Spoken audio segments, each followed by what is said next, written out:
Welcome to the Drew Roff Show alongside Purdue soccer head coach Drew Roff. I'm the team's communications director, Charlie Healy.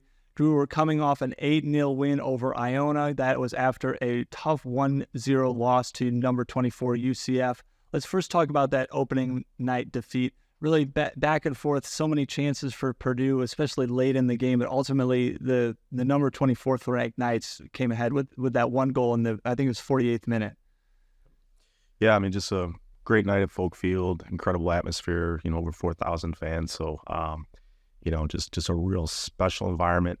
I thought we started a little slow. I thought Central Florida showed a lot of composure in those early minutes coming into a kind of a hostile environment. I thought they kind of showed their experience.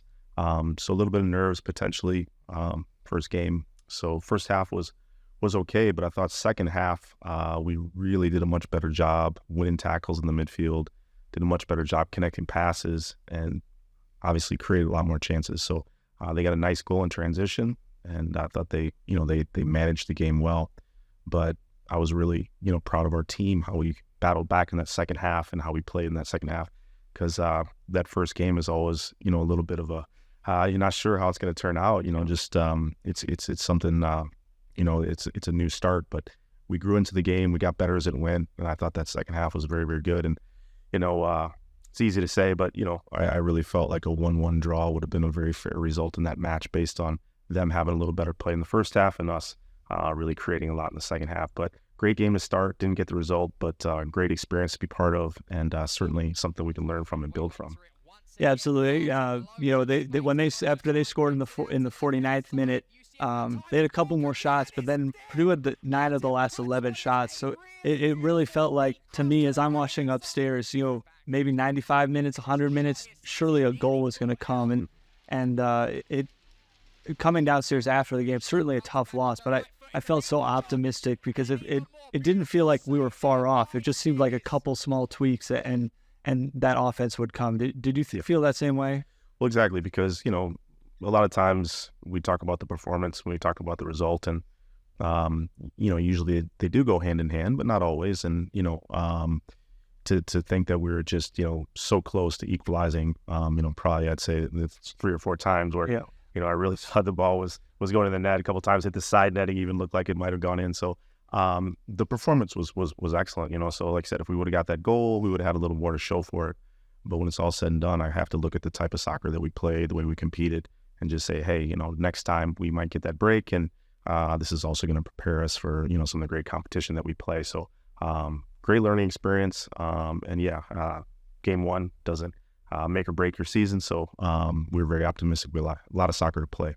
Yeah, certainly it does go down as a loss, and there's certainly no moral victories, especially at this level. But there are some positives I think you can take from that I think did transfer over. Before we talk about that transfer, I did bury the lead a little bit at the top. You mentioned it, but more than 4,000 fans on Thursday night, another record, third straight year we've broken the attendance record.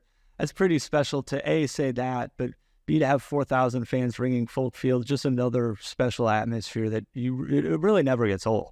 No, I mean, there's, a lot of games were being played, obviously opening night across the country at every level. And I can't imagine a better environment than what we, were able to provide. So hats off to our marketing staff, BGR staff, and just so many, freshmen there, and just showing off that Purdue Boilermakers spirit, which we know is fantastic. And that's a night that our players, win, lose, or draw.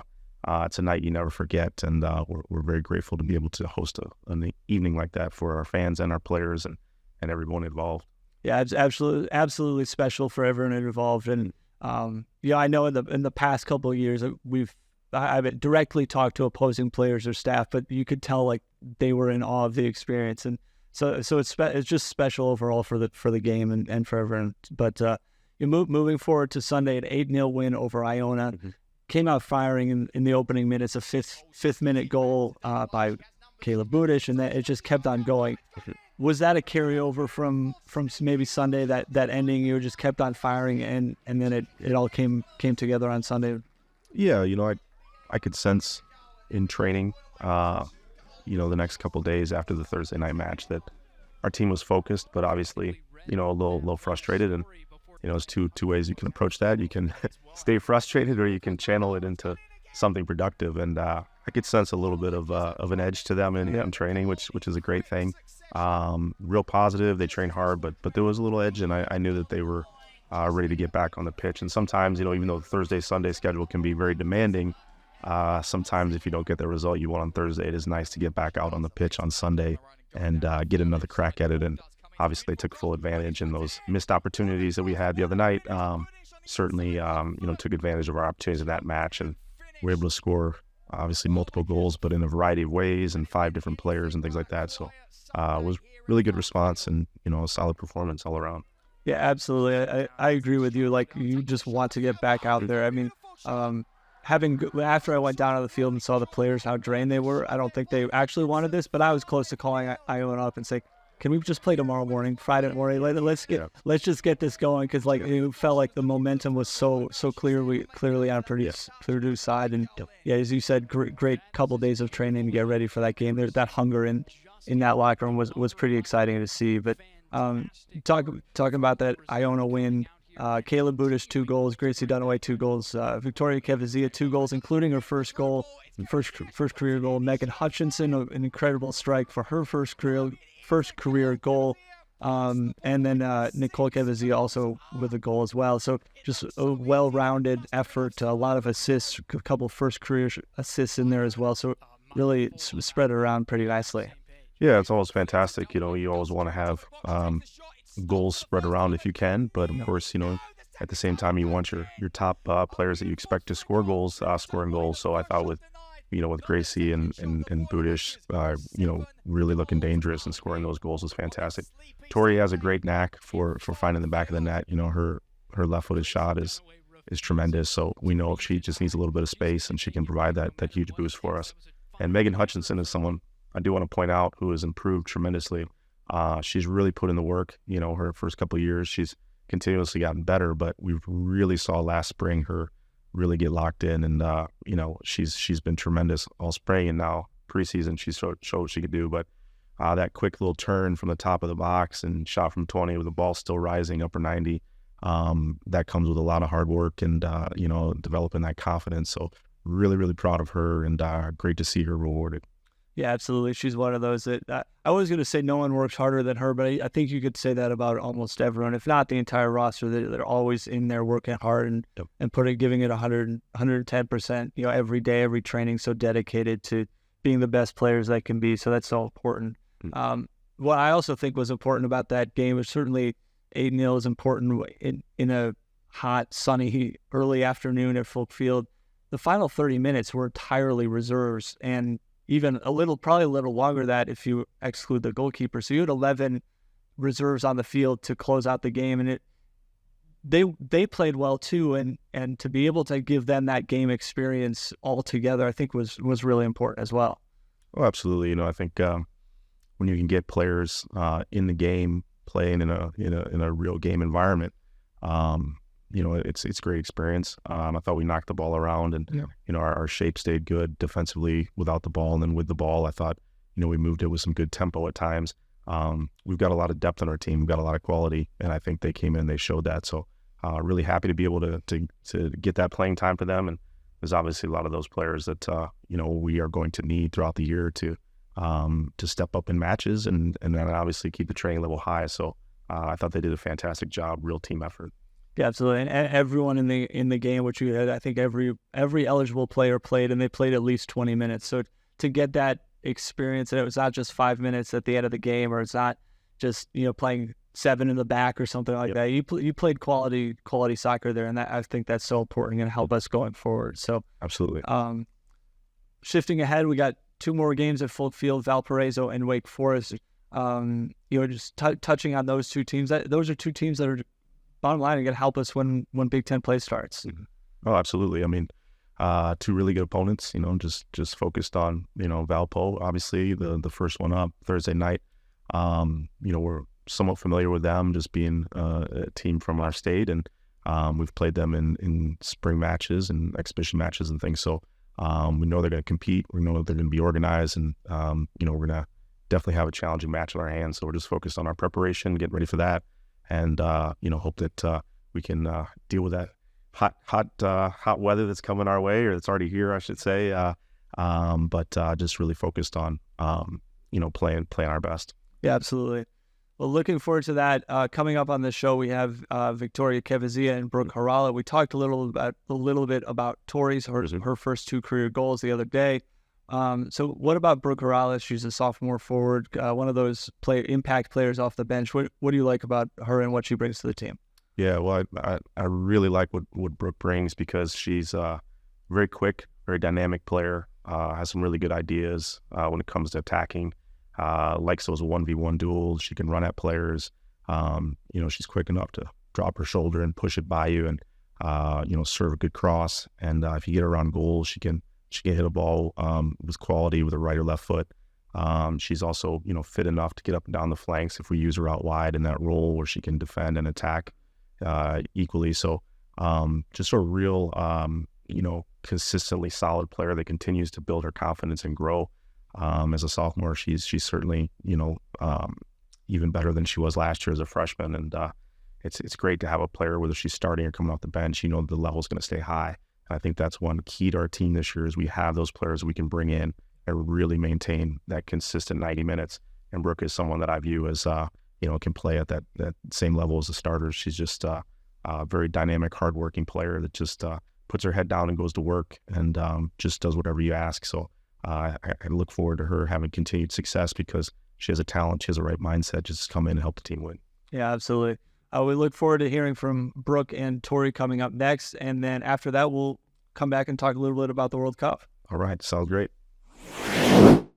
All right, welcome back. We're joined by redshirt junior Victoria Kevdzija and sophomore Brooke Haarala. Tori, we'll start with you. You scored your first goal in Sunday's win. Then you added your second goal for your first career brace. First of all, that first goal, what was going through your head as you were shooting and it was going in? Yeah, definitely a lot of excitement.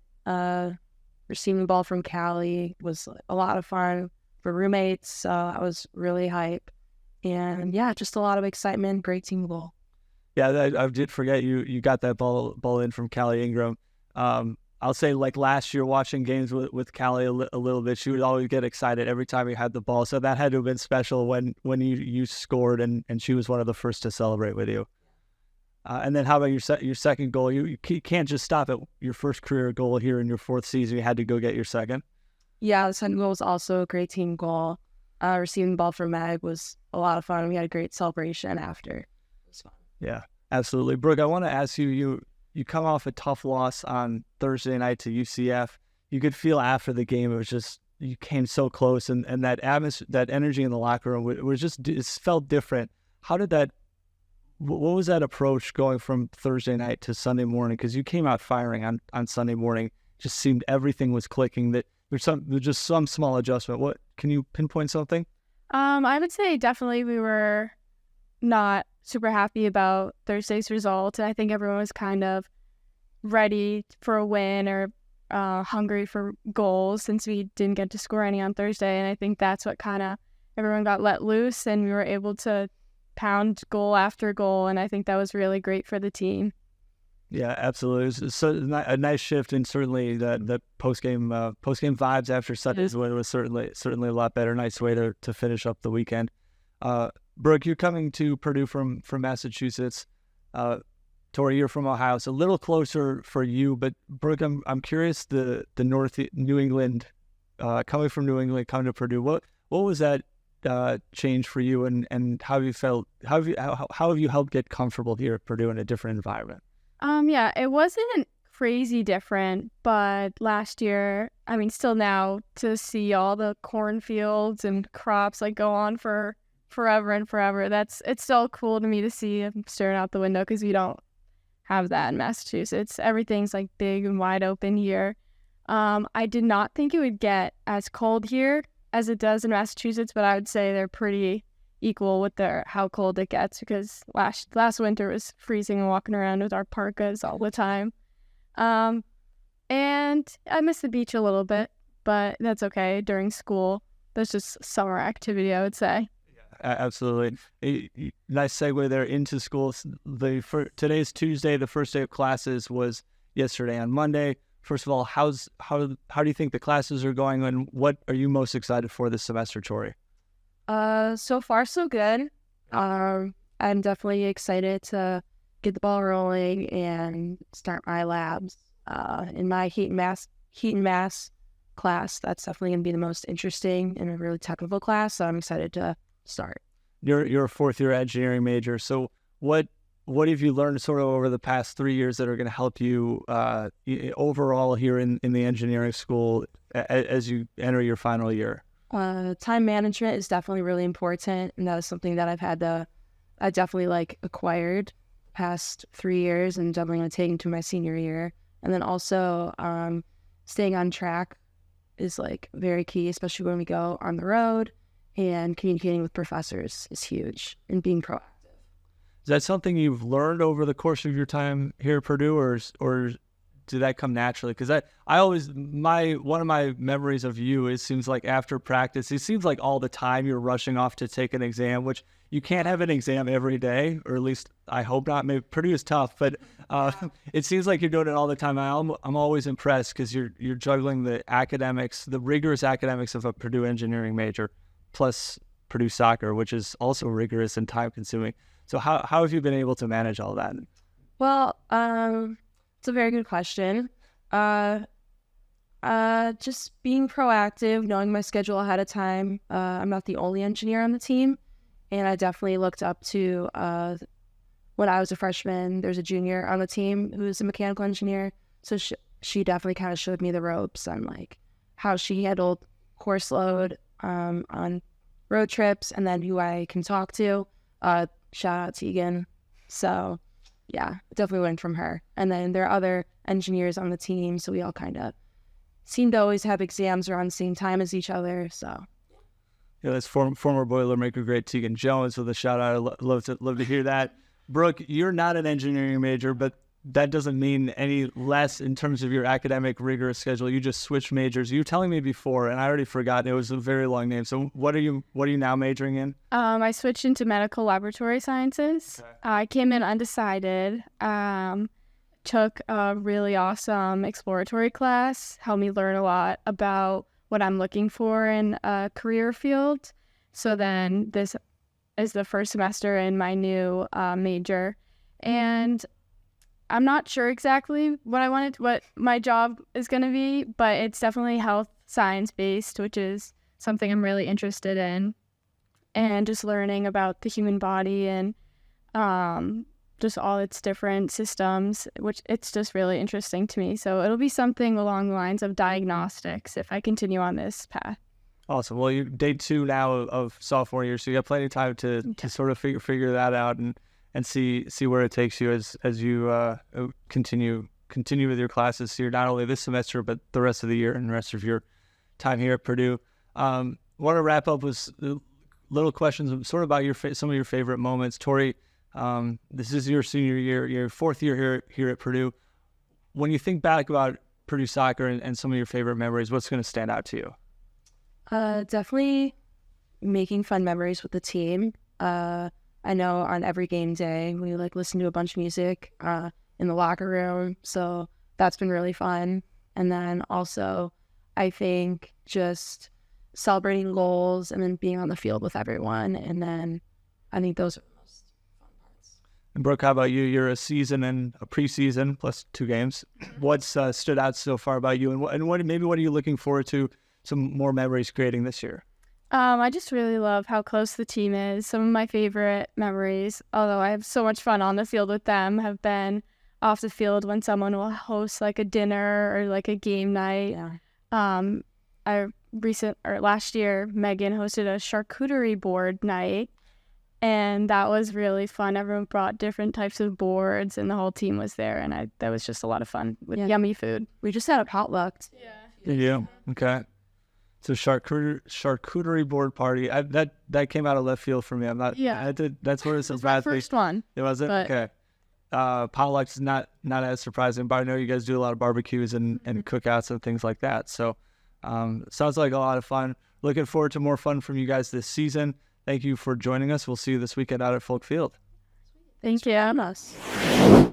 Well, Welcome back. Some little added time with Coach Drew Roff. We're going to talk about the World Cup, where added time was a hot topic, but we won't touch on that today. What was, thinking back of the World Cup, Spain was crowned champion a couple days ago. What were your overall impressions on the tournament as a whole?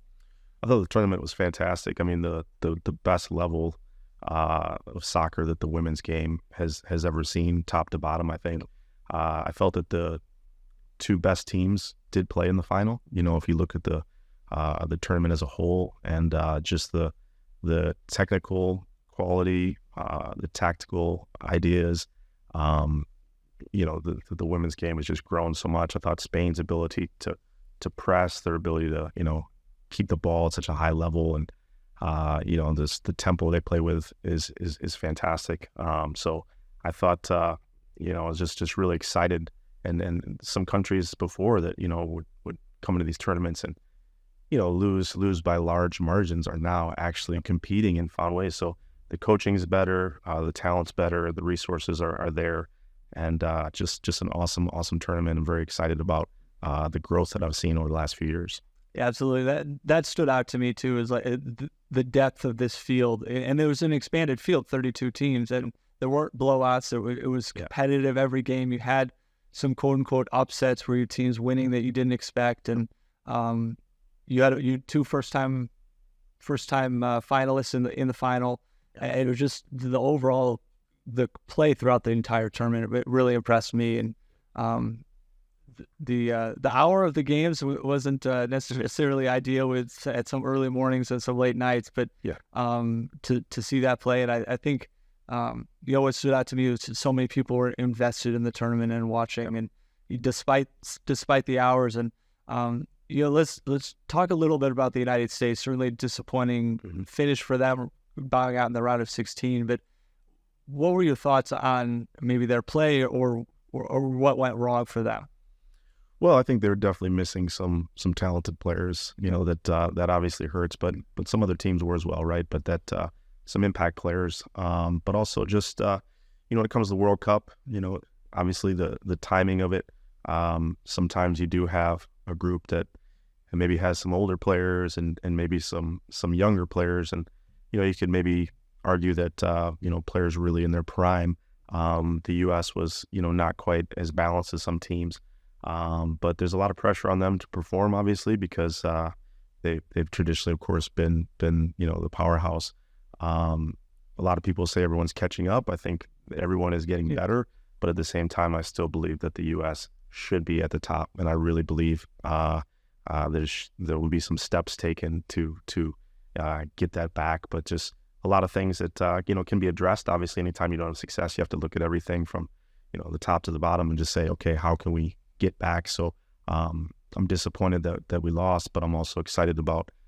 Maybe what some of the changes that might come to help get our best players out there, make it more competitive, give more people opportunities to get looked at, you know, for the national teams. And I think some changes on the way, but I still think we have the best country in the world for women's soccer players. I think, you know, the amount of talent I see on a daily basis, whether it's recruiting the young players or whether it's coaching collegiately, our talent pool is still tremendous. We just need to figure out a way to kind of make a few changes, you know, at every level. But if we can do that, get some players back into that mix that were not available, and obviously hire a coach that's going to, you know, really bring out the best.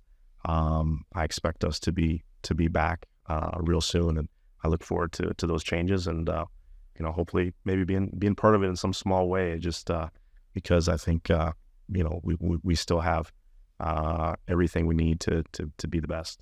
Yeah, absolutely. There's so much talent in the United States. So United States has so much soccer expertise that there's no reason that the U.S. can't continue to be the best, even as the rest of the world catches up, as they finally realize, hey, we should invest resources into women's soccer internationally, and you're seeing those countries invest, and it's paying off for them. You saw obviously England and Spain. I think I would pinpoint them alongside the United States as the two countries that put the most resources into their domestic league. You see the Camp Nou being sold out for Champions League games, and you see Arsenal selling out the Emirates. You see so much growth in those two countries in particular in the domestic game and obviously in the United States as well. So it's no surprise that those are the two countries that made the final, given that those resources that have been pumped into women's soccer in those two countries. So certainly impressive. And then obviously Australia too. Sure. The run that they went on certainly was fun to see as well. Yeah, I mean, the bar has been raised, and that benefits all of us. And now we just have to regroup a bit and come back strong. But there's no reason why we can't, and I'm looking forward to the future. Yeah, absolutely. I agree with you. No reason why the United States can't continue to be the best. It could be an exciting couple months as they prepare for the Olympics just coming up next summer, and try to find a coach and the rest of their administrative staff. But until then, we have some games to prepare for this weekend here at Folk Field, back a little closer to home. So look forward to seeing you Thursday night at 7 p.m. against Valparaiso, and then Sunday at 1 p.m. against Wake Forest, both at Folk Field. Yep, sounds great. We'll see you then, Charlie. Yeah, absolutely. Thank you, Drew.